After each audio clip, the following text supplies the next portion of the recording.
Hello and welcome back again. We are going to have, I'm just going to say it straight out the gate, we're going to have an awkward conversation today. We are going to talk about some taboo topics. We are going to talk about some things that is just uncomfortable and, quite frankly, quite risky to talk about.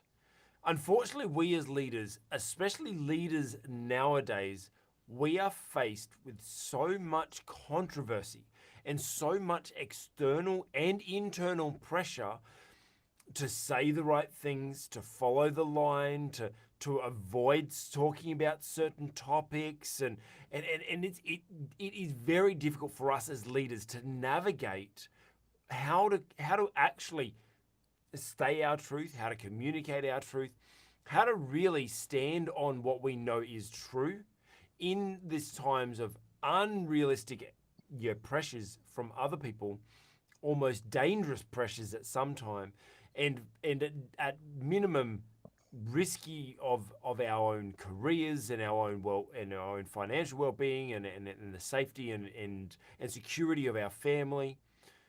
How do we have those conversations? How do we actually talk about those things? So we thought, you know what, there's a lot of things happening in the media, so why not let's just talk about the things that leaders just can't talk about this, right? This stuff, like you shouldn't be talking about this. There's no way you as a leader should be talking about these topics. And so this is the way that everyone is going to try to keep you down. This is the way the devil is going to try to keep you from fulfilling your purpose by just keeping you silent, making you afraid to talk about these things, because these things, leaders just can't talk about this. So we're going to talk about a number of topics. We're really talking about this transformer movement, as it's kind of colloquially called. All these crazy things that are happening in our society that the far left are pushing, and it's a loud minority that are putting all these pressures on everyone else to toe the line. And so we're going to talk about a number of different things. We're going to be talking about the challenges of what is a man, what is a woman, those sorts of things, the gender roles. We're going to be talking about women in sports. We're going to be talking about all these crazy acronyms and relabeling of everything. We're also going to be talking about how do we as Christians promote or stand up against this without supporting, and we're going to be talking about that. And we're going to finish off by jumping into the Word and seeing, how did Jesus approach these awkward conversations? How did Jesus approach things that weren't right? And so, as always, supporting me and really bringing, as I said before, there's the intelligence into our conversation, the great wisdom, Dr. Rod St. Hill, the business pastor. Thank you once again, Dr. Rod, for joining us. As always, it's a real pleasure and a privilege, Craig. Thank you for having me. It's so good, Dr. Rod. The whole reason for this podcast was the fact that you and I speak almost every week, and we talk about these sorts of things that are just happening in everyday events and stuff. And then the conversations and the things that we talk about in this, I thought, you know what, it's a great opportunity to be able to share this with the world, because they have because there's some incredible wisdom here that you have to share. So I'm just here piggybacking off you, Dr. Rod. I'm just riding your wisdom coattails, so to speak, and hopefully throw in a good twist here every now and then. But let's get into the start of this real challenge of what are we allowed to say? What are we not allowed to say? Well, let's talk about Twitter. That's right, the media landscape. And I've actually been thinking about, maybe we actually need to do a whole topic on just what's happening in the media and just like what's happening with media outlets, etc. at the moment. But I don't know whether you noticed, whether you saw it recently, but there was a year ago, Matt Walsh from the Daily Wire launched a documentary which was called "What is a Woman?" And it's a pretty clear question, clear statement. But it's interesting how this one question of, what is a woman? What defines a woman? Causes so much controversy. You see so many people being asked this in the public, and they either spit out some random crazy ideological gobbledygook, like talking back on yourself and just talking in circles, crazy talk, or they just clamor up. And it's interesting. I'll see some people interviewed, and they're like, someone will ask, well, what is a woman? And they're like, well, a woman is, well, I just shouldn't talk about that, because no one actually knows how to really define it. People are afraid to be able to define it nowadays. So it was great that Matt Walsh, great leader in his right, a leader of culture, created this documentary to really challenge this one simple question. Well, what is a woman? And to celebrate its 1 year, 1 year anniversary of being released, Daily Wire did a deal with Twitter to be able to launch and release this and make it available for free for 24 hours on the Twitter platform. Because obviously Twitter's now making a big push into more content space. And so they were told that they would have a dedicated page and they would have unrestricted access and all this sort of stuff. And then I think it was like the day before or the day of or something like that, all of a sudden Daily Wire were advised by Twitter that there was hateful speech and wouldn't be allowed to be promoted on there and would be restricted. They posted it up, it blew up, and then as soon as it blew up, it got snuffed out pretty much. And there's been this back and forwards between, Elon Musk, who owns Twitter, and the left and right, and Elon caught in the middle, and everything like this. Is interesting that all that they want to do is publish one of their own documentaries to a public platform. Well, it's now private, but to a public-facing site. And Elon, who is this champion of free speech, so-called champion of free speech, seemingly was now causing, throttling or limiting or restricting speech. And then there's just been, it was interesting over the 24 to 48 hours of this happening, how many people were making accusations and attacking and everything like that. Now, apparently Elon had nothing to do with this. This was people within Twitter. Who knows exactly what happened? But this whole drama, if you see it unfold, it was restricted, and then afterwards, after like 24 or 48 hours, that Elon then posted it himself, promoted the actual tweet himself, and pinned it to the top of his Twitter channel for 24 hours or whatever it may have been. And so it's interesting that there's these leaders that have great content, are trying to achieve their particular outcomes, and even they can't post a video. Even Elon, now who knows whether it was true or not, but even he, who had nothing to do with this restriction, all of a sudden came under fire from both sides because he was being restricted, and then the left was saying that he wasn't doing enough, the right saying he shouldn't be doing anything, and it's all this. So there is these pressures as leaders to be able to stand up against these pressures of, and then what actually happened afterwards is one of the people quit. The person who was responsible for safety and stuff like that in Twitter also quit. Now, other accusations around that, who knows? But Dr. Rod, this is a very awkward situation where there's something that, let's call it, Elon may not necessarily agree with, but he agrees with free speech, and he allows them to speak out their truth or speak out, share their content. But he gets all this pressure from internal of Twitter, external from media and everything like that to restrict this hateful speech, everything like that. How should we, because obviously we're here talking about these awkward things, but how do we as leaders in an everyday environment, in our businesses, in our church, in our community groups, how do we as leaders stand up and promote something that is that may be controversial and cause quite a negative backlash? Well, I think the first thing to do is to go with your convictions. Yeah. Be convicted of something, and be prepared to stand up for your conviction. And that, of course, certainly was the case with the folk at the Daily Wire. And some of our viewers might not know the Daily Wire. It's, in a sense, alternative media. It's conservative media. They're very honest about being conservative. And I rather enjoy their podcasts.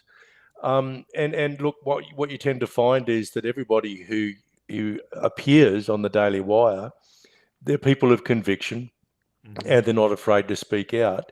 In some cases, at significant personal cost.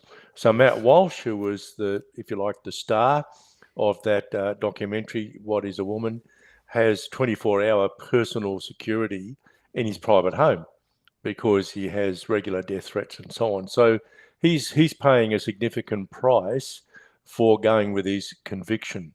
But I would encourage leaders everywhere to go with their conviction, but recognise that there may be a significant cost. It's interesting, isn't it, that documentary, during its short life on Twitter, received 171 impressions. Now, that doesn't mean that 171 million impressions, not 171. Yep. That doesn't mean, of course, that 171 million people actually watched the documentary from beginning to end. But I believe this was history making. Yes. Now, it hasn't come easy. We know, of course, that Matt Walsh in particular, but also others at the Daily Wire, like Ben Shapiro, have received a lot of negative pushback from the left, but they have stuck with their guns. And the Daily Wire as an organisation has stood by Matt Walsh as well, which is really quite something. And it just goes to show that if we are prepared to stand up for our convictions, but to do so armed with information and good, solid arguments. Yeah, and that certainly is the case with people like Matt Walsh and Ben Shapiro. Yeah, 100%. Like if you watch the documentary, you can see that it's not an opinion piece. No, like he goes in and he's dedicated himself quite greatly to this cause of what is a woman, and you hear him talking about it. You hear him, always on. He's been on Dr. Phil. He's been on, The View. Pretty sure he's been on The View. No, he's been on another one, like a bunch of those kind of, talk shows and stuff like that. And he just has backed up. He knows he knows what he's talking about. He certainly does. His background is Catholic, of course. Yes.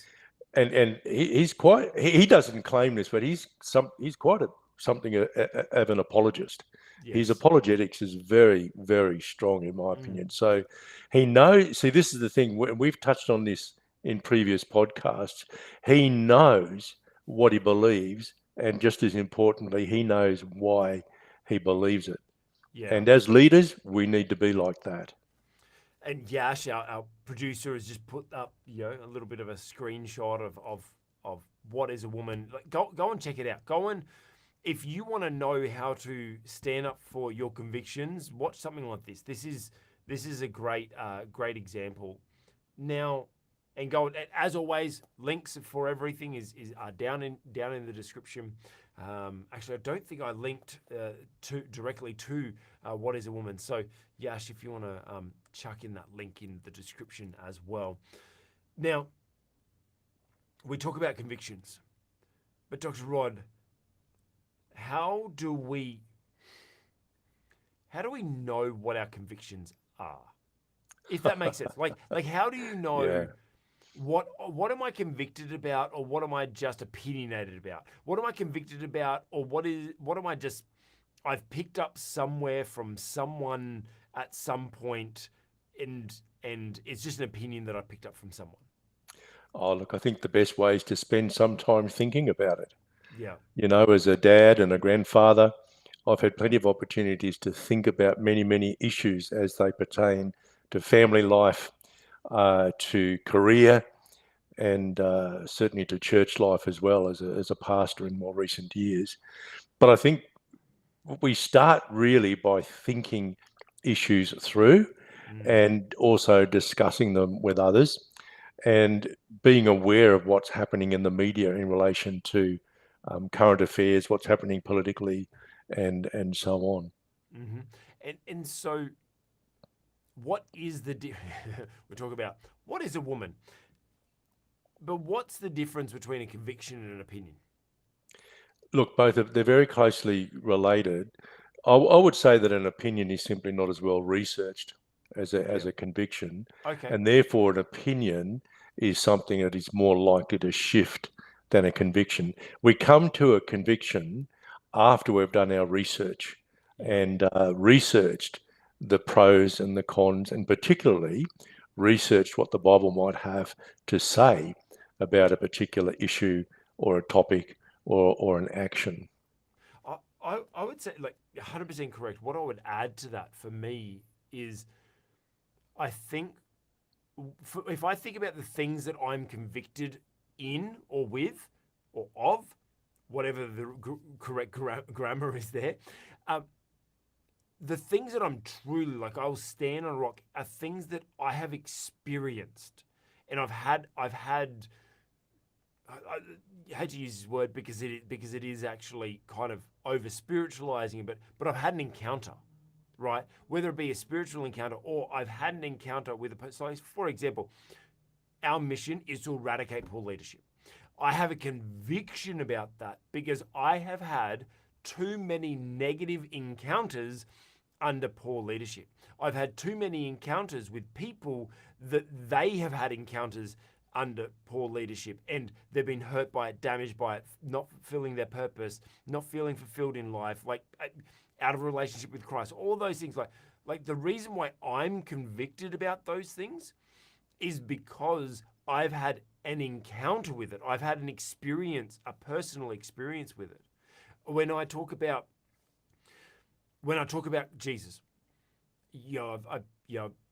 Dr. Rod, you know my past. I had a moment. I had this defining moment in my life, which if I had not have had, I feel like I had a spiritual encounter with Jesus, and if I had have gone left, if I had have not gone the way that Jesus told me to go, I'd be in jail right now.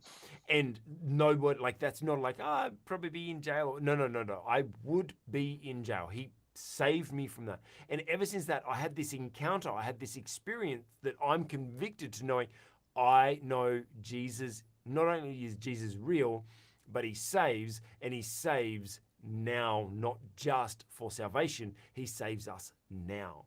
And that's my conviction. I will argue with anyone because I've had that encounter. I've had that experience that I can stand up for this, and I know that I'm called to stand up for this. I've got a conviction of it. But I think that what you're saying also about the research is yes, I had that conviction, and then I spent years going away and researching with the leadership stuff. I had those encounters, and then I went away and did my master's in leadership. I went and tried to study as much as I could to learn it best. I didn't just turn around and go, "All right, I'm against poor leadership now," and just went and did my own thing. Which, shameless plug. Yes, thanks, Yash. Shameless plug. Link down description, or have a look at the QR code there. Free leadership development. Free leadership development program. Yes, not selling you anything, just free because of my conviction, because we believe that we are called to eradicate poor leadership. Too many people are hurt. Too many people are not living their purpose because they're sitting under poor leadership. So please go and check out our free leadership development app, and go and check out that program. Help you discover your purpose and all that. So that's great. Looking at your convictions from the Daily Wire perspective and from Matt Walsh, awesome.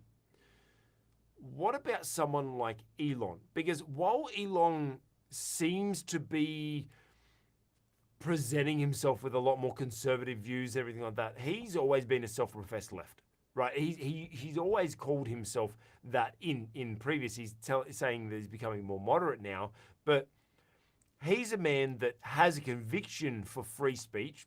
It doesn't matter whether it's right or left or whatever. He has a conviction for free speech, but he's getting all of this pressure from internal and external. How do you stand up against that? How do you actually, I mean, it helps to be the richest man in the world, and not really care. But how do you get to that point without the money, Dr. Rod? Oh, look, even if you do have the money, I think it's pretty difficult. We human beings prefer not to be in positions of conflict. By and large, we're conflict avoiders. Yep. We don't like being criticised. And one reason for that is that we have an inherent desire to be valued by people. And that's one Yes. reason, of course, why we need a relationship with Jesus Christ, Yes. because our value inheres in our relationship to God through Jesus Christ. So everybody has a very strong need to be valued, to Mm-hmm. be accepted. We're designed for community. We thrive in a community. We thrive in the family setting, for example. We thrive in a neighborhood. We thrive in a broader community. And so any kind of negative feedback really does us a bit of damage. Yep. And when it's constant, it can do us a lot of damage. And as we know through social media, people, particularly young people, have actually been driven to suicide because they've come under so much negative attack. And I would have to say that in looking at Twitter feeds on a pretty regular basis, I follow a number of people who are my friends. They're conservative. They don't get very much positive feedback on Twitter, let me tell you. Most of it's really negative. And that's one reason why, look, I'm not a particularly regular contributor myself, because I just couldn't be bothered with all the rubbish Yes. that seems to follow, particularly if you've got conservative views. Now, I would have to say also that a lot of conservatives are pretty poor in terms of the way they respond to those on the left as well.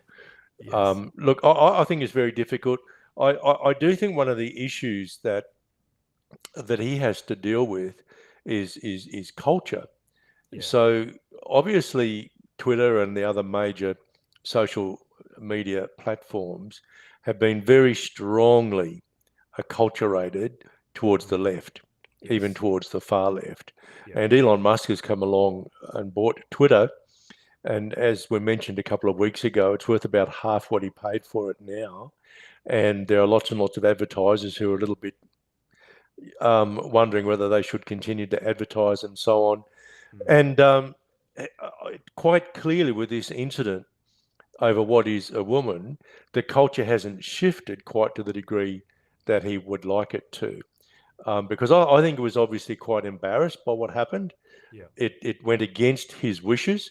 It went against his instincts for free speech.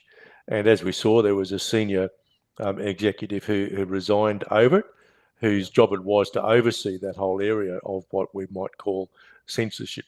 Yeah. Ella Irwin was her name, the head of trust That's and safety, and yeah. that was appropriate in my opinion.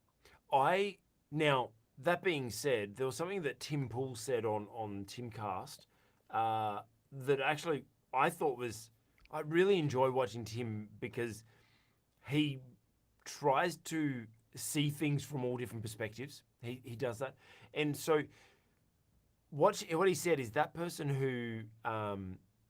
who resigned, she has been known to be behind a lot of the people on the right getting their Twitter accounts back. And it seemed like she was one that was standing up for, the safety and everything like that, and actually the real freedom of speech. And it's interesting that she's resigned, and people have jumped on the fact that she's resigned to maybe, she was the one that was at fault with this. But I liked what Tim said. His take was maybe she didn't quit because she was forced to resign. Maybe she quit because she was trying to give this documentary freedom and access, and this new CEO that there's some questions about where her loyalties lie. maybe there was just too much pressure from her or other people within Twitter to restrict this thing, and she just said, I can't work in this environment if I'm meant to, if I'm not able to do my job properly, there's no point me being here. So I thought that was a pretty good point. It'll be interesting to see how that evolves over time. I'd love to be able to hear her reasoning for that, because let's just say it was that, hypothetically. I think there's a number of really good examples here of people. We're having awkward conversations. The Daily Wire and Matt Walsh, they're standing up for their convictions and having awkward conversations about what is a woman. And then you've got Elon Musk, who's standing up for people, or standing up for free speech of what he believes, and going against the grain and against a lot of kickback. And then you've got this other person, let's say hypothetically, that she quit because she said, no, like, I'm not going to stand for you guys limiting things when we're not meant to be limiting them. It just shows that sometimes, and once again, hypothetically, because we are a metaphorical show, we look at things metaphorically. If that is the case, it's almost the ultimate of, are you willing to lose your job over what you believe? Are you willing to actually stand up that much? Are you able to stand up and create something like What is a Woman and publish it like Daily Wire, or stand up for things like Elon Musk? Because, as Dr. Rod said, we have to know what our convictions are. Remember, the difference between a conviction and an opinion is just, it's more researched, and we've had an encounter, we've had an experience that is confirmed. Like, yes, this is a conviction. A conviction should be something that comes from your heart, not just a thought that comes from your mind that just, oh, that sounds good, and I'll run with that. But we as leaders, in the face of awkward conversations, we have to know what we are convicted about and what we are going to stand up for. We have to, in the face of all these awkward conversations, all these things that we shouldn't be talking about as leaders. No, you can't talk about that. You need to know what you're convicted for. And part of why we're talking about it today is, you know what, like, part of our challenge is, I know that we've been called to speak against poor leadership. And I believe there's too many leaders that are bowing under the pressures of not being able to say the right thing, not be able to do what they believe is true, just because of the pressures that they're receiving from external. So know what you're convicted for. Stand up for what your convictions are, and against all pressure. One little thing that actually Dr. Rod did jump in and allude to before was value. We've got to know where our value is. And there's this amazing woman called Riley Gaines that has now become the ultimate feminist, right? The ultimate woman standing up for women's rights in the face of all negativity. She is a former swimmer, competitive swimmer, a college level swimmer. That she ended up tying a race with Will Thomas, who's now going as Leah Thomas and pretending he's a woman to be able to break all the women records and stuff like that. And Riley Gaines tied with Will Thomas, and in the awards ceremony there was only one trophy, and so the athletic board said, no, we're going to give the trophy to this man who was swimming as a woman. Now she's now on this big mission to now stand up for women in sport. And it's this awkward thing of, it's funny how we can't have this conversation of, let's defend women's rights. Not just, this is sports and it's a good metaphor and it's a good platform to say, you know what, this is just not right. It just doesn't make sense. Why would you allow a male to race against a female? Like, why, if that's the case, why are we even dividing the genders if that's the case? And so it's really interesting to hear her story. Once again, links are in the description. This was actually a video by the Victory Channel, and they interviewed her on Flashpoint. And Dr. Rod, you actually directed me to this video. I thought it was very interesting story to see someone courageously standing up, because she said that it was quite interesting. There was even some people that were totally against. So that was I'm mixing up two interviews, but she says that there's so much pressure in the athletic world to support this and encourage it. Whether whatever the pressures are, and she's one of the very few, actually, kind of like the only one that's really standing up for this. Dr. Rod, how do we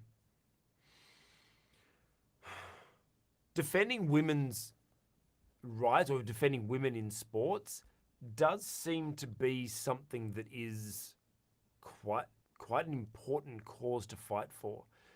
How do we have this conversation? How do we stand up for something without the fear of the attack of being called racist, being called sexist, being called transphobic and homophobic and all that sort of stuff? How do we have this awkward conversation with and be able to stand up for rights that are being broken down?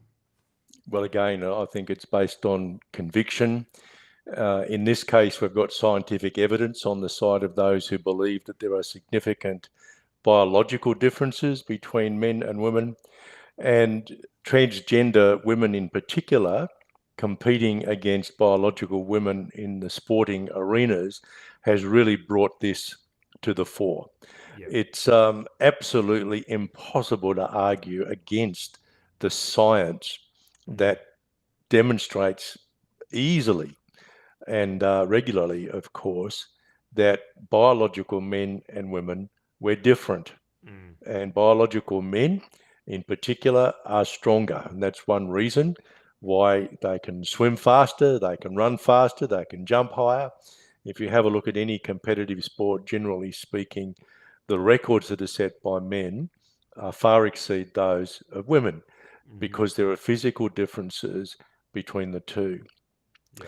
And it's becoming very difficult for women to excel in some areas in sport these days because a handful, and it's only a handful, of transgender people are competing, and they're being allowed to compete against biological women.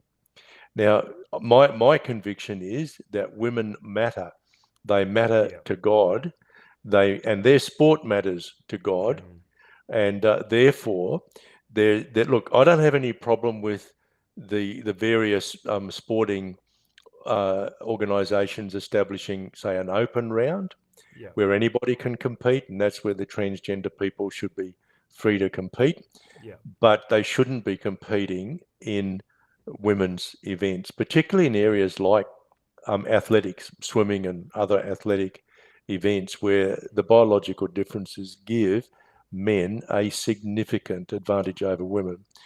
We see it in team sports as well, where a transgender woman or a transgender person can easily injure a woman simply because of their bulk, their weight, and so on. And Riley Gaines has, because of her experience, and you mentioned that she actually tied with Liam Thomas, Leah, so-called Leah Thomas, and William, whatever. Now, he beat her in the 100 meters. My understanding is he beat her in the 100 meters. Yeah. And so under the rules, of course, he got the medal. But they tied right down to the 100th of a second in the 200. It was a thousandth, was it? In the 200 meters. In other words, they were bang on equal. There's no argument. Yeah. And the officials decided to give him the first prize. Yeah.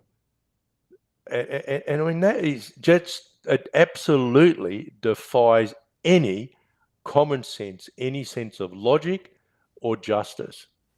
Yeah, like I think that's the biggest frustrating thing about all this is it's just not logical. No, no, it's Like not. It's like not. and it kind of feels like the devil is really just trying to, well, we know he's the devil of lies. Like he loves deceit, and he's just removing any truth. Like there is no definition. Like there you there's so much to talk about with this, but one thing that I commend Riley for, and please go and check out the video. Go and support her and the things that she does, and um, for standing up for women in sports. I think it's a great thing. As Dr. Rod said earlier, we we should be standing up for women. But that's what we should be. Not that we are better, but that's what God has called us. Especially as men, but as leaders, we are called to protect all of those people under us, and women are one of those, especially women that are at risk, and women that are competing against men are at risk. But one thing that Riley did say was her driving force throughout all of this, or the thing that gave her the strength, because she shares these stories of being attacked and physically being attacked and fearing for her life, and there's just all this stuff, and she's just a little girl, like she's just finished college, right? She just finished college, and and she's just a little petite, like she's just this little swimmer that's now, having all these people, death threats against her, or anything like that. And she says the one thing that has gotten her through is her faith. She says she can't. There's no way she'd be able to do it with her faith. And I think that for me is, Dr. Rod. How do we maintain our faith when, I mean, you mentor me through my challenges, and I've been going through some personal challenges lately, and I've even started questioning some things. But how, like obviously, like my faith is strong, my faith in God is strong, but when some of these things start happening, you start going, well, what does God actually mean? Where is God in this? Like you start to have and so our faith waves. How do we, in the face of all this stuff that is just completely illogical, that is completely just doesn't make sense, how do we make sense of our faith in this? Well, look, it can often be very difficult. The first thing I would say is it's okay to have questions. It's okay to have doubts. It's really good. And all of us do. Look, I've been through periods where I've had questions, where I've had doubts. I've been in a work situation where I thought I was right in the center of God's will. And I kept saying, well, look, God, if I'm doing your will, how come it's so hard? Yeah. How come there's so much opposition? How come it seems to be nearly impossible to push through? And so we've got to accept that we don't know everything. And it's okay to have questions, and it's okay to grumble even if God doesn't give us the answers that we're looking for. So that's the first thing that we need to keep in mind. The second, and this is demonstrated strongly through Riley Gaines's own testimony, she has a lot of support from family. Yes. And through all this, she was supported by, I think, if I get this right, her manager, her coach. I mean, she referred to them on many occasions during her journey. They supported her. And listen, that's one of the things that keeps our faith strong. God never intended us to do this faith journey on our own. We do it in community. We do it with family. We do it with trusted counselors around us, people who allow us to ask questions, allow us to unload it. And of course, you and I know how this process works. Yeah. Because we've done it. Mm-hmm. We've done it. And, look, the Christian walk is not all that easy. I often say to people, I think it takes more courage to be a Christian than just about anything else. Yeah. Because we are held to a higher standard than everybody else. These days, of course, saying you're a Christian attracts criticism, even perhaps persecution, and to be a conservative, a Christian conservative, is even worse than being a conservative these days. Yeah. So it can be pretty tough. Yeah. And look, our personal experience doesn't always line up with the victorious life that we'd like to believe that we all can have. I think what we have to understand is this: our victory is eternal. Yeah. So it's not something which necessarily happens today. Our victory is eternal. It's not something which necessarily happens today. Keeping the eye on the prize, on the long term. That's right. On That's the long term goal. And I think that like going back to you actually mentoring me through my own personal challenges recently, is I started not questioning my faith, but questioning how I execute my faith. Because I'm like, I'm the sort of person that steps out in faith all the time, like take big leaps. I've moved to a different country of what I believe God called me to do. Married someone from the other side of the world. I take big steps. If I just believe God's called me to do something, I move. And so I was kind of questioning like maybe I'm hearing wrong, or maybe and I think the one thing that really actually solidified it for me, the one thing that really helped me, that you mentored me through recently, it was something you didn't even really mean it, I don't think, but you didn't mean to say this, but you meant to give me the advice.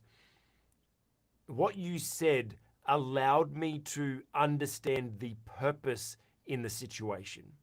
Right, like I thought that I saw the purpose, and the purpose wasn't actually revealing itself over time. And so I thought, well, that's what I thought the purpose was, but that's not what's happened. So maybe I must have heard from God wrong. But you actually, with something you shared with me, I'm like, now I actually see what the purpose was, and it aligns with my purpose and the purpose of the situation. Like I get it now. And that enabled me to kind of rise up and continue to keep fighting and keep pushing through the tough time, because now I understand purpose. Now I understand, I see the purpose in why that thing happened. Now, it's not, maybe it's not the best situation, but it's okay. It's what I can work with. And knowing like Riley actually talks about that she felt like she was called to be a dentist and do all this sort of stuff, but she you can tell it in her voice and the way she's talking. She knows her purpose in this. She knows her purpose, and maybe obviously God didn't do this to her, but she's now found a way of how God has delivered purpose to has created a purpose for her within this. And I think that keep going. yeah. No, keep going. Just this very briefly, if I can interrupt. One of the things that really strikes me about Riley Gaines is she's not out to benefit herself in all of this.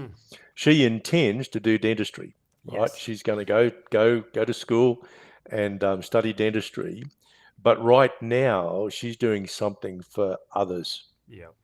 And you see, it's too late to benefit her, because essentially her college swimming career is 100%. Behind her. Yeah. Right?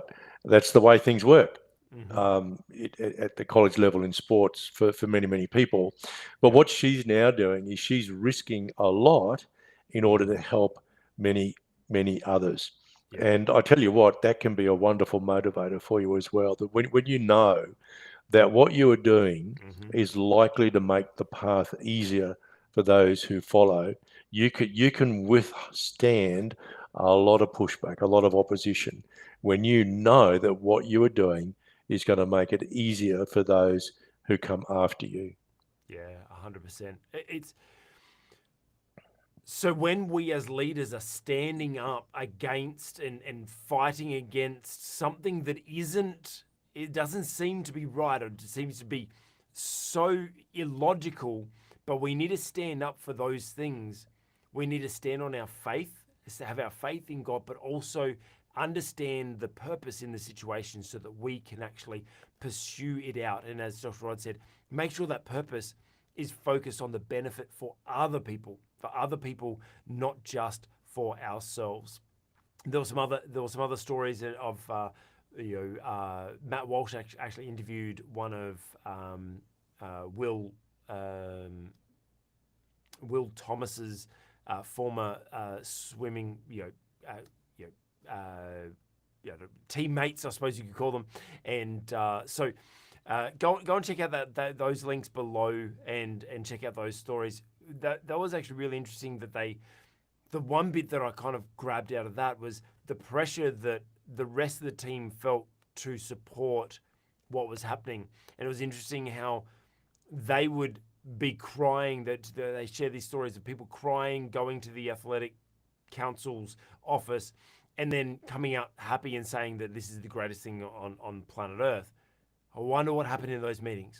And that's the challenge that we are faced with as leaders, that in these really awkward times of things we shouldn't be talking about, we start talking about things and that we are going to stand up for, and there's going to be people that are going to try to convince us that we shouldn't talk about it. Maybe there's better money in not talking about it. Maybe there's better opportunities in not talking about it. Maybe there's better followers, and maybe there's stardom or fame or whatever. Maybe we're going to look better by backing down. But remember, stay true to your faith, what God's called you to your purpose, and see the purpose in the situation so you can stand up and fight for it with strength.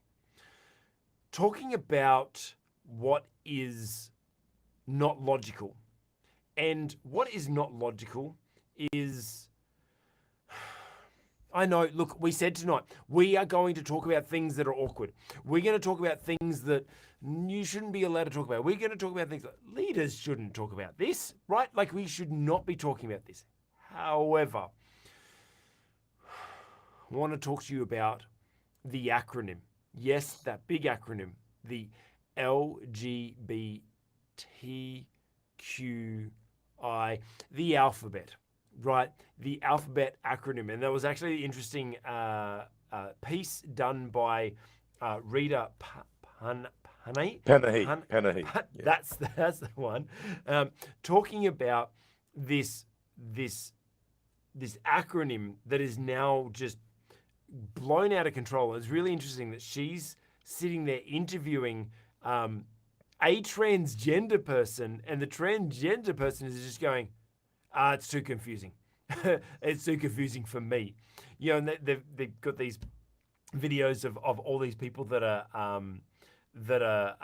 stumbling over like President Trudeau, who's doing this. I'm not. You know what? I'm not even going to try it. Not even going to try to say it, because why? What? Dr. Rod, why? Why is it that it's so important I told you we're going to have awkward conversations, but why is it so important that we keep adding to this acronym? Why is it important that we pander to trying to do this all-inclusive? But then also, why is it so important? What does it matter? Why don't we just let them go? Like, why don't we just let them go and just do whatever they want? They can call whatever they want. They can call themselves whatever they want. Like, whatever. What does it matter? Well, because language matters. Words matter. When we get to the point where a word can mean anything we say it means, then language has basically lost its use as a means of communication. Yeah.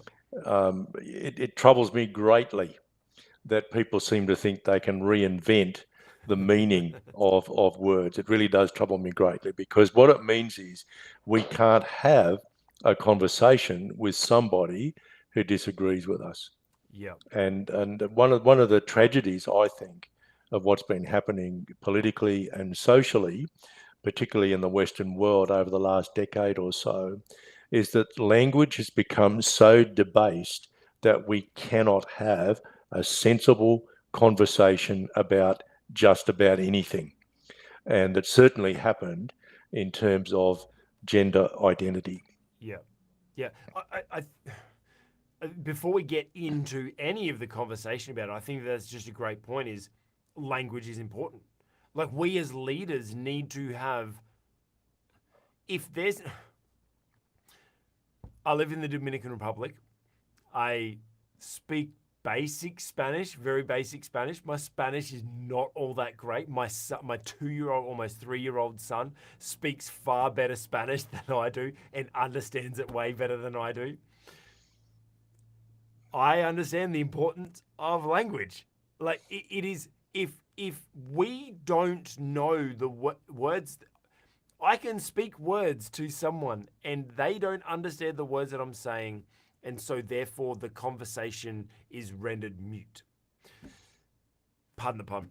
But the when we start changing language, like that's exactly what you're saying. Like it's not sacred anymore. Like language is now, and going back to that, what is a woman? Yeah, like, well, when pure definitions of things just get up and change, and then the language starts to change around things,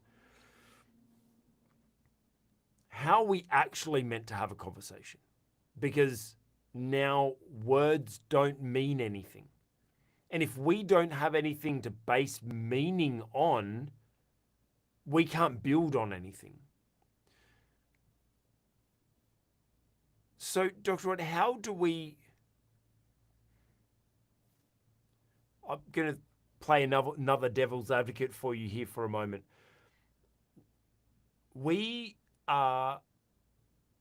Language does change, right?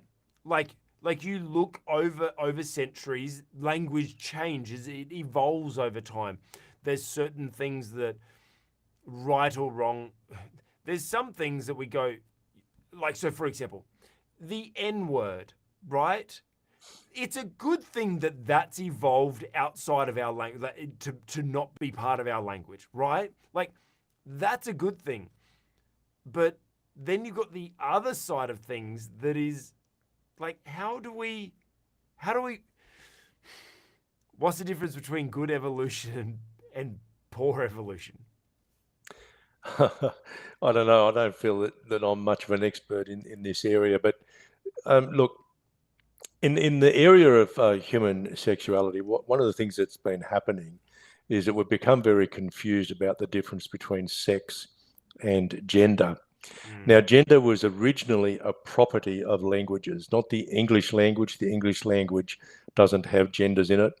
But French, for example, has genders. Words have gender. And those genders are male and female. Roughly speaking, it's a bit more complex than that. And so too, there is gender in Greek and many other ancient languages. Spanish, well, I don't speak Spanish. You do a little bit. Yes. So you say. So gender is a feature of a lot of languages. But now what we're tending to do is to say, well, okay, we will concede that there's such a thing as biological sex, but coming in on top of that is the social construct of gender, which now can be anything, because this discussion that Rita Panahi had with Blair White was about an addition to that already long string of letters, which is 2S, which means people who have two sexes or two genders. So I don't think it's all that helpful. I would much prefer us to use. And see, what happened was that people who don't know English very well started using gender instead of sex to describe the difference between male and female human beings. Yes. And more and more documents would have, what gender are you, male or female? They should have always said, what sex are you, male or female? Yeah. So there's a bit of confusion there. And then it's been confused even more now because it's kind of been colonized, I guess, by the far left, who are now saying, well, look, gender overrides sex. It's very interesting. Blair White prefers to be known as a transgender woman or a transgender person because she freely admits that she suffered for a long time from gender dysphoria. And ultimately, for her as a person, this was the solution that she arrived at. But she's at pains to inform everybody that she did this as an adult, Yes. not as a child, which raises a whole range of other issues. Look, she's a very, very impressive transgender person. She's confident. Um, obviously, she got a very popular podcast, but makes no bones about the fact that she suffered from gender dysphoria, and that transitioning from male to female as much as is feasibly possible was the solution that she took on as an adult, an informed adult, which is very different to a lot of what's happening in other areas where people are trying to convince children as young as 3 or 4 that gender is something which is fluid, and that this is another great example of how the English language is tragically abused. This notion that we are assigned sex at birth. That's absolute rubbish. It's self-evident rubbish because a doctor observes our sexual characteristics at birth and declares that we're male or female. Yeah. So, and you can't refute that. You can't refute that. It's an absolute deception to say that sex is assigned. It's not assigned. It's observed. So I think that's really a good point, because what you're talking about is, once again, you were talking about language, right? The I am. language is, no, it's not that it's assigned, it's observed. It's just that slight change changes meaning, drastically changes the meaning. And I think that this is kind of the reason why I wanted to highlight this, is because this is an awkward conversation that we shouldn't be allowed to talk about, that no one's allowed to talk about this. Well, give them the freedom to have whatever letters they want and everything like that. No, but there's reason why we as leaders, especially we as Christian leaders, should be standing up for this. It's because language is important. Words matter. That when we are articulating things, if words don't have meaning, then what we're saying has no meaning. And so in having these awkward conversations, I think it's important. I believe it's important for us as leaders to make sure we know what the meaning is of our language that we're using, and make sure we stand up for it. Don't allow your words to be taken from you, because without your words, you have no authority. How do you give people instruction? How do you drive an organization, drive a project forward? How do you drive a ministry forward if you're no longer able to use your words? If the words that you use now no longer have meaning? There's endless parody, comedy sketches and everything like that of comedians that are now ripping off this idea of all these changing of meanings of words, and how ridiculous it's gotten, because you can't say, nothing means anything anymore. And so how are we meant to lead? How are we meant to have awkward conversations and talk about these things that we shouldn't be talking about if we can't be firm on our language, on our words? And so my encouragement to you is, make sure you stand firm on the meaning of the words you use. Don't allow anyone else to filter it down, to dilute it, to dilute the meaning of it, or even to infect the meaning of your words. Stand true. If you're going to have awkward conversations, make sure you're able to stand up for the meaning of words. If someone that you're having an awkward conversation starts twisting words, let's break it down to the meaning. And that's what, once again, going back to that Matt Walsh documentary, of just asking, what is a woman? Okay, so we can't agree on this. What do you mean by that word? And that's how we can start having better conversations about awkward topics, about taboo things as leaders, is by making sure we are firm about what the meaning of the words that we use are. Let's make this shift now to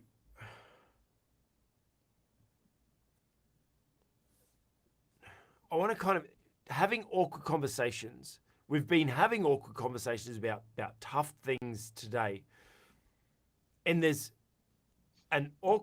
someone that actually has a lot of awkward conversations. And he brought up his name is Ruslan KD. He's a rapper and a hip hop artist. And he actually has a great podcast. Actually, links all below. Go and check out all this stuff. I just really like his stuff. I come across him recently and really like his stuff because what he does is he talks very clearly and speaks out about things that shouldn't be happening. Right? He speaks out against bad theology and speaks out against people doing call themselves Christians and not doing certain things. So he does some great things. I love his content. Actually, the production value of his content, I actually really like it. It's quite simple, but he has a great little studio set up. And so Ruslan, great work. I really like his content. Go and check it out. I recently saw this post a couple of days ago where he talks about a situation where a transgender or a trans designer who's apparently a Satanist, who's a Satanist brand, was pulled from Target. And then after it was pulled from Target, apparently all the orders surged. And it's funny how we've been talking a lot recently over previous weeks about all these boycotts on Target, on Bud Light, on all these people that are trying to go woke, and now they're going broke, right? Because we're standing up for we're standing up for voting with our wallets, and it's really good. And he's talking about, it's interesting that a lot of these people actually. He challenges us. What's the difference between a protest and a promotion? And I thought there was a very smart, take on this conversation, because we've been talking about all these awkward things tonight. Been talking about how do you have awkward conversations as a leader.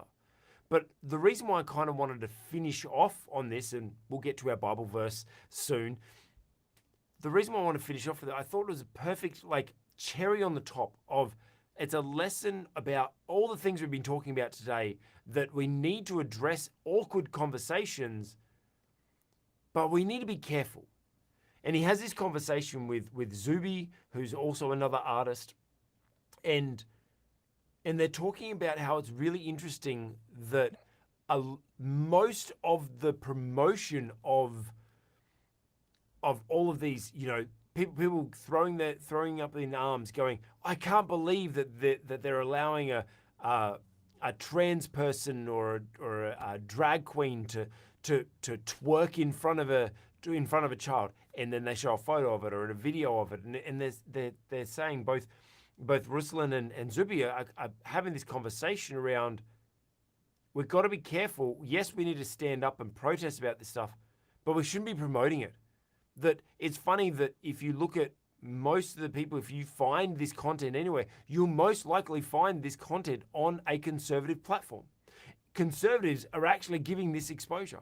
And this is a perfect example, this story of this Satanist brand or designer who after all the conservatives were up in arms about this situation, now his orders surge because we as conservatives are actually promoting this person, and people are going into, oh, that's a nice shirt.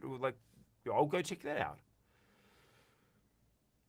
Dr. Rod, how do we find that line between, because we have to have the awkward conversations. We have to have the awkward conversations.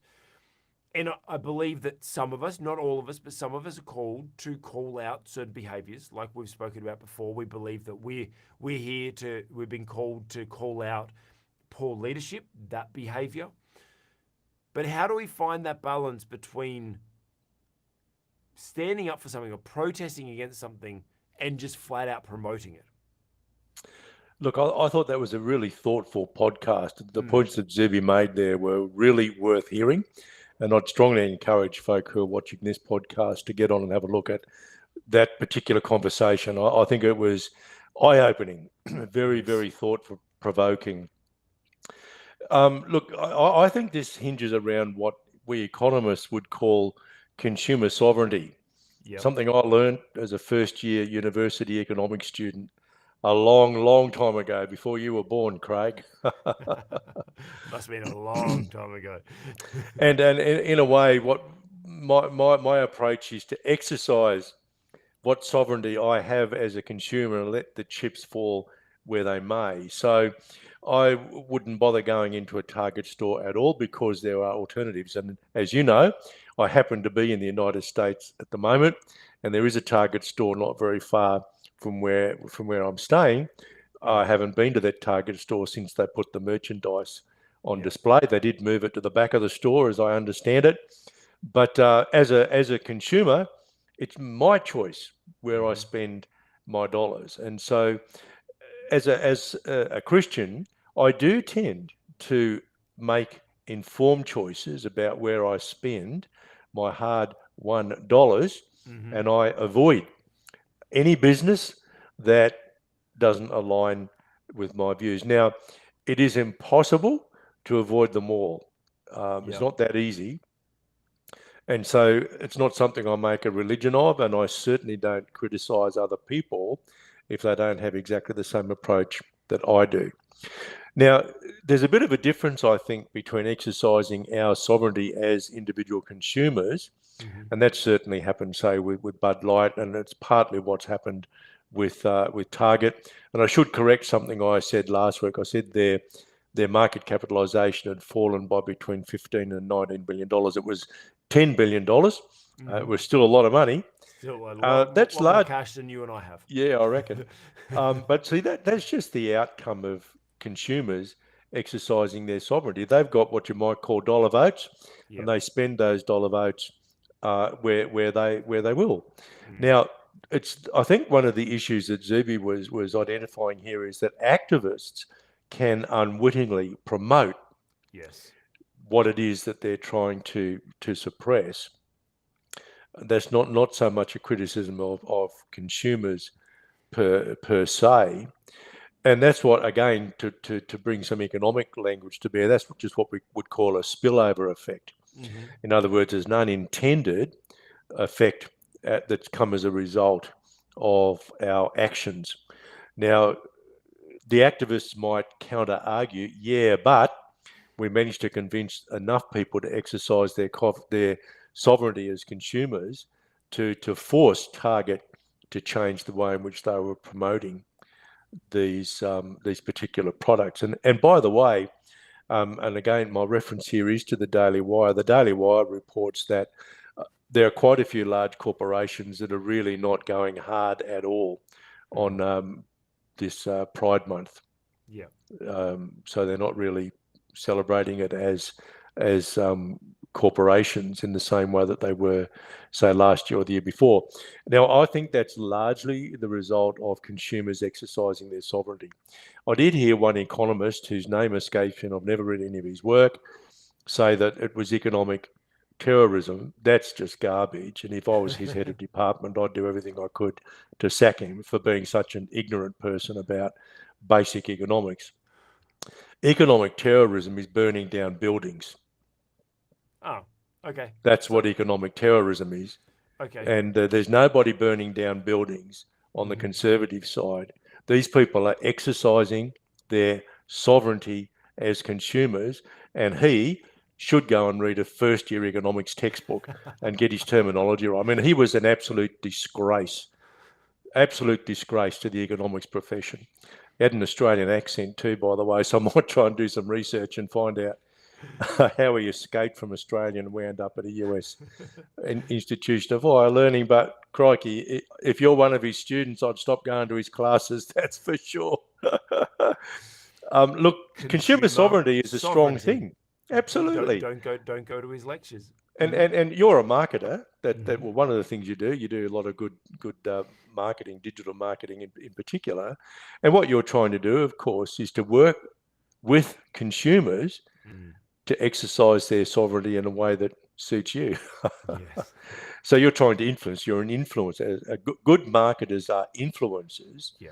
They influence consumers to exercise their sovereignty as consumers in a particular way, and I think that's a good thing. That's Yeah. one of the great contributions that good marketing can actually make to our society. But I do think the point that was made in that podcast, as activists, we do need to be aware of spillover effects. They are unintended and often unexpected effects. We Mm. need to think through what our activism itself might end up producing.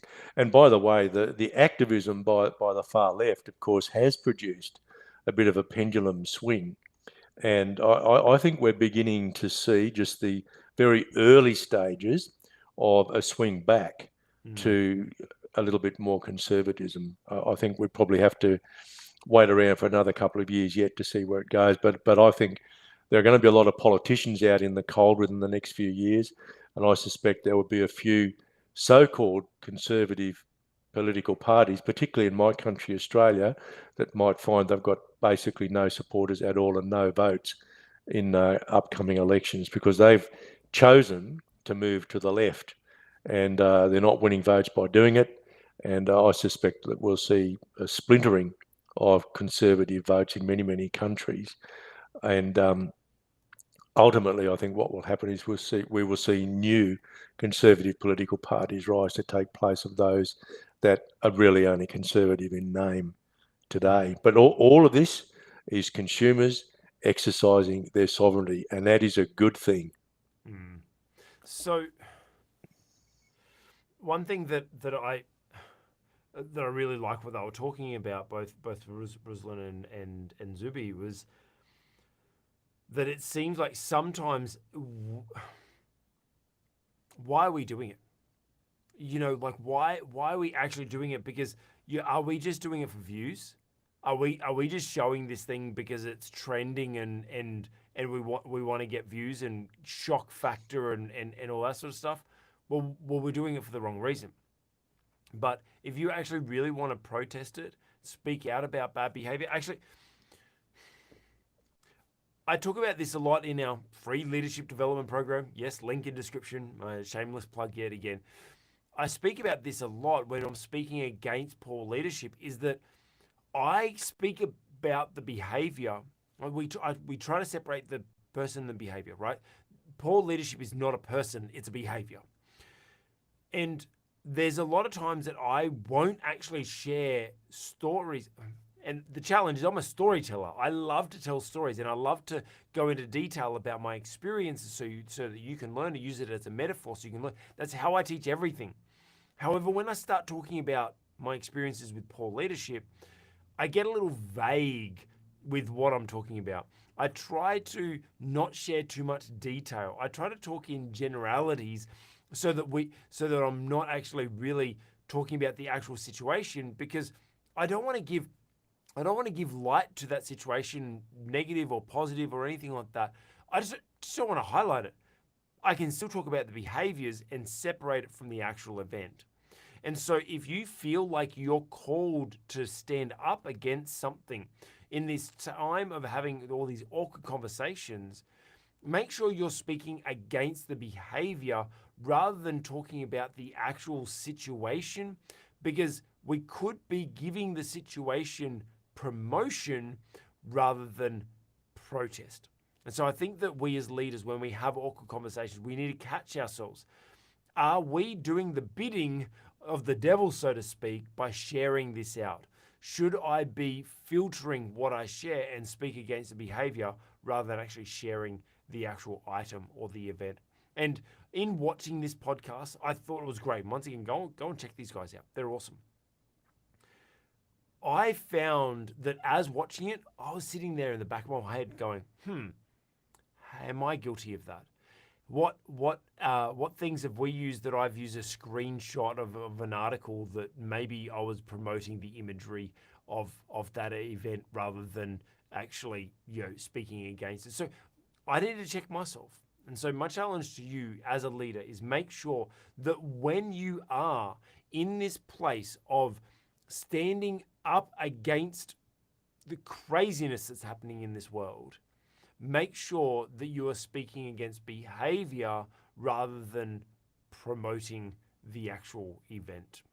And so, how do we speak against this craziness? How do we have these awkward conversations? How do we stand up against, we've spoken tonight about the comparison of what is a woman, how ridiculous it is that we even have that conversation, about having to defend the fact that men should not be competing in women's sports. Why is it like all this ridiculousness of the changing of language, of the LGBT acronym that's constantly changing, evolving, and words that constantly are being changed and have different meanings now? And how do we actually stand up against all this craziness? How do we speak out against the wrong? How do we stand up for what's true? And well, let's look at what Jesus did in the face of this. And I'm going to look at Luke 19 from verse 45. And the heading is Jesus at the temple. And yes, you know this story. Then he entered the temple area and began driving out those who were selling. It is written, he said to them, my house will not be a house, my house will be a house of prayer, but you have made it into a den of robbers. Every day he was teaching at the temple, but the chief priests, the teachers of the law, and the leaders among the people were trying to kill him. Yet they could not find any way to do it because all the people hung on his words. I think there's a couple of really important things here is, as we were talking about standing up against things, we spoke about Riley Gaines being threatened. We talk about Matt Walsh, having to have 24-hour security and protection against all these things. That, even Jesus, like they were trying to kill him. They were trying to kill him because they were ruining their money ticket. He was ruining their money ticket. That's pretty much all it was. Like they liked their power, their authority. They were making money from it. They had status in society. And it's very similar to what we're going through now. Like, it's no different to all this wokeness and all this craziness. It's just about status. It's about showing that you're woke and the accolades you get from that. And, talking about the athletics and the people at Penn State with Will Thomas that, first of all, were against it and were crying because they lost out. And then all of a sudden, they're all happy and excited and saying it's the best thing in the world because they're looking for their status. They're looking for, who knows if they got paid off? Who knows if they got offered positions? Who knows what it is?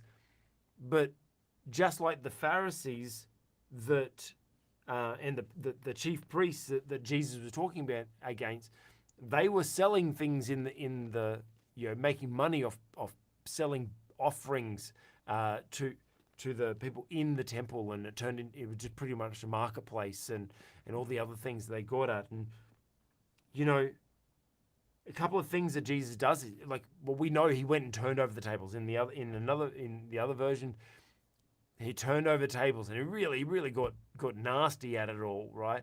Stand up for what you know is right and go aggressively. That's fine as long as you've got the Lord behind you. Do it righteously, but stand up for things. The fact that he says it is written. Dr. Rod mentioned before about the fact that we need to be researched. We need to know what the facts are. So spend the time chasing those facts. But the finishing line of this was something that I actually, before I hand over to Dr. Rod, the finishing line, verse 48, yet they could not find any way to do it because all the people hung on his word. You know what? They hung on his word because there was truth in his word. There was love in his word. There was power in his word. And I know you may feel like it's the majority that we're fighting against. I know you feel like it's the majority that are trying to push this woke agenda. It's actually not. It's a loud minority. That's all it is. But when you start speaking truth, when you start speaking these things, people will hang on your every word. And when you actually stand up as a leader and speak out against the things that God has called you to speak out against, when you speak in truth, that's when you'll start to attract people around you. That's when you can do your true leadership, because you're attracting the right people around you, the people that are aligned with your values, what you're called to. Because if you're just standing there pretending to do this woke agenda, you're attracting people that don't believe in what you believe in. So how are you meant to lead them?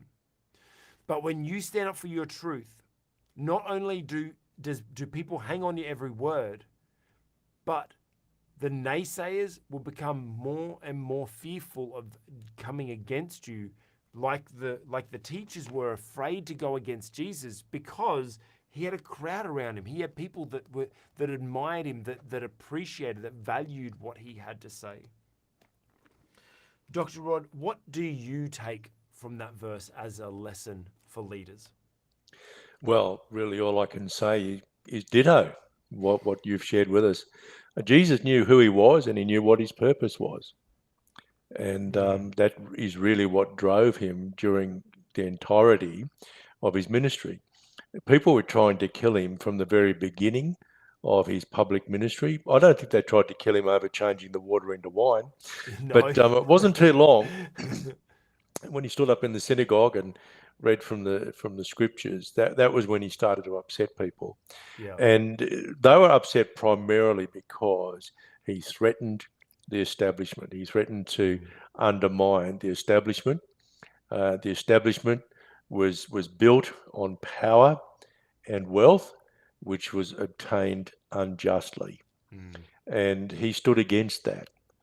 You see, there was nothing wrong, ethically wrong, with what was happening there in the temple, because under the law, if the money changes, their job was a legitimate job. Yep.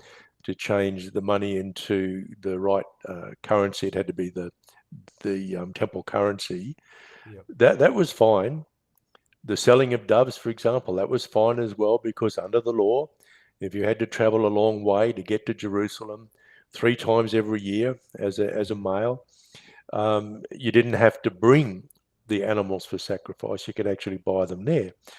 What made it a den of thieves, of course, was the fact that all of the traders were ripping off the people. Yep. And that was something that grossly offended Jesus, because the average person, Israelite, was quite poor. They most of them barely scratched out a subsistence living. Many, we believe from historical evidence, were living very close to and some below starvation level. And yet there were extortionate exchange rates that were placed on exchanging whatever currency you were carrying into the temple currency in order to pay the temple tax. And those who were selling the doves and the other animals for sacrifice were exploiting their monopoly position. They were exploiting the vulnerability of those who had travelled a long way. Yep. That was what offended Jesus. It wasn't the fact that trading was going on. Yep. The Bible actually takes a very high view of commerce. Not everybody would agree with that, but I think a reasonable reading of the Bible would suggest that the Bible takes a very high view of commerce. So the issue wasn't commerce. The issue was that people were being ripped off. That's why Jesus got angry. That's why he overturned the tables. And that's why he quoted from the Old Testament when he said, "My house shall be called a house of prayer." He was quoting from Isaiah 56 verse 7 there. And then he quoted again from the Old Testament, was, "But you have turned it into a den of thieves." So it wasn't the fact that these commercial transactions were going on that offended Jesus. It was the fact that the establishment was exploiting the ordinary people. And guess what? We see that today. Yes. And Yeah. we've touched on this throughout our conversation today and in recent conversations as well, where the establishment has political and economic power Mm. and is actually exploiting those who are in a weaker position for their own benefit. I want to jump on something that you alluded to in that, and you actually mentioned a few times before, and I think that it does kind of sum up what we're speaking about. And you said identity. Like that's the challenge here. People are struggling with identity. What is their identity? And they're trying to find meaning. And I like looking at like what is a woman is challenging people's identity. Like they don't know what their identity is. This men trying to go into women's sports and looking at the LGBTZYQ, everyone's just like no one knows what their identity is. And you also mentioned, what was her name? Blair White. Talking about that she had the gender Dysphoria. dysphoria. Um, that's just a challenge of identity. Like that's just not knowing who you are. And I think that the answer on both sides of this, because we're talking today about being a leader and having these awkward conversations. We just have to have these awkward conversations with people. We have to do as a leader. We can't shy away from these things. So we need to know what our identity is. We need to know what our purpose is, what our calling is as a leader, to know what we are called to do, to be able to stand in the fullness of what God's called us to. We need to have that identity. But also looking at the other side of the people that are challenged by all these situations, they're lacking identity. They're struggling with their own identity, and so they're trying to find their identity in these other things. But there's only one thing that our identity is in. One. And that's Christ. Our identity is in Christ. And when we understand who we are in Christ, that is where we have assurance in one, standing up against all these things as a leader and speaking against these awkward conversations we need to have, but also speaking against the challenges of actually going through these situations ourselves of having identity. But also it's our responsibility as leaders to make sure that the people that we are leading, the people that we are influencing, the people that are following us, that we are helping them understand what their identity is. Part of our mission here is to, as we said, we're on a mission to eradicate poor leadership. But we believe we do that through, first of all, understanding what our purpose is, our identity, what our purpose is in Christ, what God has called us to, the purpose He's called us to. And then our role is to help others discover what their purpose, what their identity is in this world.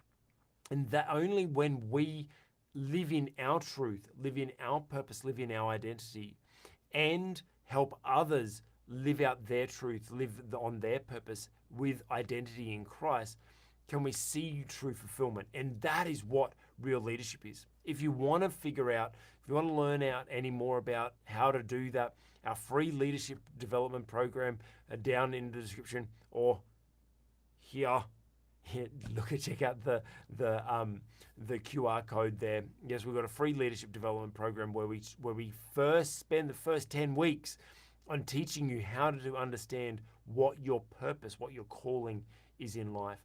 And it's only once we understand that, once we understand what our calling is, what our purpose is, that we have the strength to be able to stand up as leaders and have these awkward conversations. To stand up and fight as Jesus did, fight against the wrongdoing and attract the right people. It's only through Christ that we can do that. And so we thank you for spending your time with us today. We thank you for taking the time to listen to us. We hope that what we've shared has been able to help you, maybe help you with your identity, help you maybe have a bit more clarity around your purpose, and hopefully what we've shared has challenged you in your leadership to be able to stand up against the awkward conversations and talk about the things that leaders can't talk about this. And so thank you. If you've liked this, give it a thumbs up. We'd love to hear your feedback in the comments below of how this has challenged you, how this has helped you. And hey, if you want to see more of this stuff, consider subscribing. It'd be a real honor to see you join our humble group of people that are all driving to try to live and learn and lead on purpose. Dr. Rod St. Hill, thank you so much once again for sharing your wisdom. And I look forward to seeing you next week from Australia. I will be. I'll be back in Australia next week. It's been great fun being in the United States, and I've met some wonderful, wonderful people here, and also, of course, visited family, including my two little granddaughters. It's been wonderful, Craig. But after 4.5 weeks here, it is time to return. I have a church to look after Yes. and many other things to attend to as well. So thanks for having me on again, and I do look forward to chatting again next week from my humble studio in my home in the Gold Coast. God bless you. Thank you for taking your valuable time away from your family to just talk to me and share your wisdom. And I'm sure you can give him some love. Give Dr. Rod some love in the comments. Give him some thumbs up and stuff like that for taking time away from his family, visiting them on the other side of the planet. But we see him back in Australia. Well, he will be back in Australia next week. Thank you for watching, and we'll see you next week.